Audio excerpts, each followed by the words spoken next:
Young tiger junior NTR గారు ప్రస్తుతం దేవరా సినిమాలో నటిస్తున్నారు. మొదటి భాగం కోసం సినీ అభిమానులు ఎంతో ఆతృతగా ఎదురు చూస్తున్న విషయం తెలిసిందే.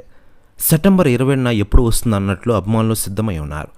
కొరటాల శివ దర్శకత్వం వహించిన ఈ సినిమా ప్రీ సేల్స్తో భారీ కలెక్షన్స్ వదులు చేసింది.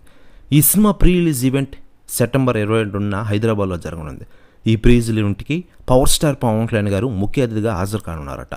ఇతర పాండే సినిమాలాగా దేవరా సినిమా కూడా తెలుగు రాష్ట్రాల టికెట్ ధరల పెంపుకు అనుమతులు సంపాదించుకున్నారు. దేవరా ఆంధ్రప్రదేశ్ టికెట్ ధరలు చూస్తే సింగిల్ స్క్రీన్లకు 200, మల్టీప్లెక్స్కు 325 రూపాయలుగా నిర్ణయించారు. తెలంగాణలో సింగిల్ స్క్రీన్లకు 250, మల్టీప్లెక్స్లు 413 రూపాయలుగా నిర్ణయించిన విషయం మనకందరికీ తెలిసిందే.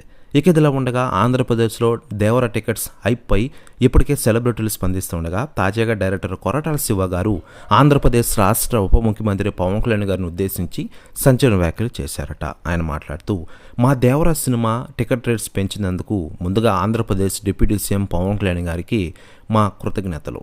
ఆయన చొరవ తీసుకుంటేనే ఇది జరిగింది. మీ గురించి ఎంత చెప్పినా తక్కువే డిప్యూటీ సీఎం గారు, జీవితంలో మర్చిపోలేను అంటూ సంచలన వ్యాఖ్యలు చేశారట కొరటాల శివ గారు.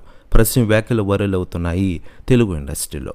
మరోవైపు దేవరా సినిమా ఈ నెల 20న ప్రపంచవ్యాప్తంగా గ్రాండ్గా రిలీజ్ కానున్న విషయం మనకందరికీ తెలిసిందే. ఇదిలా ఉండగా పవర్ స్టార్ పవన్ కళ్యాణ్ గారు ఆంధ్రప్రదేశ్ డిప్యూటీ సీఎంగా రాణించిన సంగతి తెలిసిందే. అప్పటి నుంచి తెలుగు ఇండస్ట్రీలో నెలకొన్న సమస్యలను ఒక్కొక్కటిగా తీస్తున్నారు పవర్ స్టార్ పవన్ కళ్యాణ్ గారు.